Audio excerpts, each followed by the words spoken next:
যাবজ্জীবন সাজা হয়, তাদের স্ত্রী থাকা না থাকার বিষয়ে ইসলাম কি বলে? শোনেন, এই মাসালাটা বড় জটিল মাসালা। কারণ এই মাসালা নিয়ে ইমামদের মধ্যে যথেষ্ট কি আছে, মতভেদ আছে। একটা মেয়ে, তার স্বামী যদি ফুত হয় অথবা সে যাবজ্জীবন তার সাজা হইল, সে কি বাইরে হওয়ার আর কোনো সম্ভাবনা কি নাই? এই মাসালায় হানাফি মাযহাবে আরো বেশি জটিল। এজন্য এই মাসালার উত্তর দেওয়াও কি কঠিন। তবে অপশন হচ্ছে, একজন স্ত্রী, তার ভরণ পোষণ লাগে, তারও জীবনের চাহিদা কি আছে। সুতরাং স্বামীর যদি যাবজ্জীবন সাজা হয়ে যায়, সে ইচ্ছা করলে নিজের উপরে নিজে তালাক নিবে। নিজের উপরে নিজে কি নিবে? নিয়ে সে অন্যত্র বিয়ে করবে। কারণ তাকে খাওয়াবে কে, তাকে ভরণ পোষণ দিবে কে? তারও তো যৌবিক চাহিদা আছে।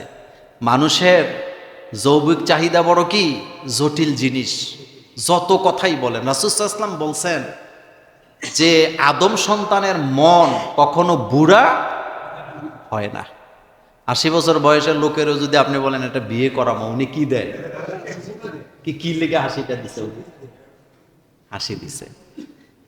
এরপরে লিখছেন যে সে যদি কোনো অপরাধে জড়ায় যায় তাহলে গুনাহ হবে কিনা? গুনাহ তো হবে, গুনাহ হবে না কেন? এই জন্য কারো যদি যাবজ্জীবন এরকম হয়ে যায়, তার স্বামীর দায়িত্ব হলো সে তাকে স্ত্রীকে তালাক দিয়ে দেওয়া। কারণ সে কবে বাইরে হবে এটার কোনো নিশ্চয়তা কি নাই। যেই মহিলার কোনো নিরাপত্তা নাই। কিন্তু আমি কিন্তু মাযহাবের কথাটা বলি নাই, এই জায়গা কিন্তু জটিল মাসালা, আগেই বলে দিছি।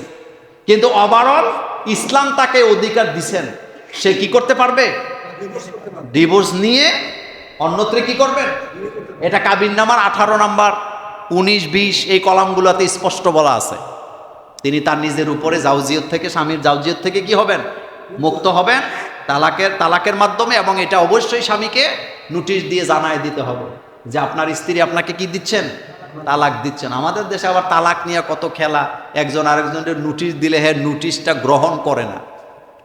অথচ ছেলে মেয়ে যদি এক পক্ষ তালাক দেয়, নোটিশ পাঠায়, ওই তালাকটা মূলত 90 দিন পরে কার্যকর হয়। কয়দিন পরে? কয়দিন?